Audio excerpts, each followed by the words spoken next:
पत्थरों पर जिंदगी की दूब रोपी, हम सृजन का वेग हैं, आकार हैं हम, शीश ताने ही रहो संभावना हो, सब प्रयोगों के लिए आधार हैं हम। आहा आहा।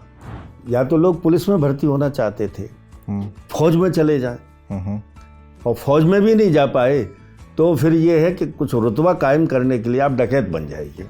आपकी एक कहानी है कांख में नदी। कांख में नदी, हाँ।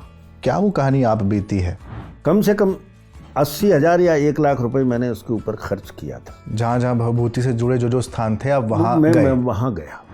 अंग्रेजी जी के लेखक है, उनकी चाल ढाल ही कुछ अजब हो जाती है, और मुझे हिंदी के लेखक ही करते दिखाई हैं करते दिखाई देते हैं उनके सामने, तो बड़े बड़े अच्छे अच्छे लेखक हैं। तो उसमें कमी अंग्रेजी वालों की कहाँ हुई?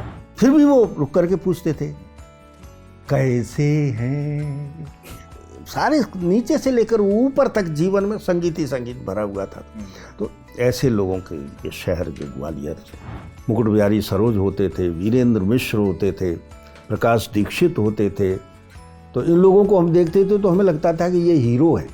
आप अपने भीतर अपने ये जो ब्राह्मण होने का एक गौरव जो होता है या दंभ जो होता है, जीवन भर इसको साथ लेकर चले या इसको कम किया? कहानी पढ़ने के लिए चल रहा, हम भी पढ़ेंगे सुनाएंगे वहाँ पे, तो प्रगतिशील लेखक संघ से जुड़ा। प्रगतिशील होते हुए आप जजमानी वगैरह भी तो कर लेते हैं? हाँ, करते हैं ना। वही प्रगतिशील लेखक संघ अहम में डूबता चला गया। मैं भारत बनाम इंडिया वाली बात है। हाँ, उसमें भी वो आपका देखा हुआ नहीं है, लेकिन आप उस पर तंज कर रहे हैं, अनुभव के आपके बाहर है। आप गलत मान रहे हैं कि वो बहुत पैसे वाला है तो वो ऐसा ही होगा। नहीं, ये नहीं है कि इंडिया गलत होगा। रचनाएं राजनीतिक आग्रहों से लिखी जानी चाहिए। उतनी हिंसा तो जायज है कि शांति स्थापित की जा सके। बात जो बातचीत से संभव है वो हिंसा से कहाँ संभव? हाँ, बातचीत से संभव है, बातचीत कीजिए। नहीं हो तो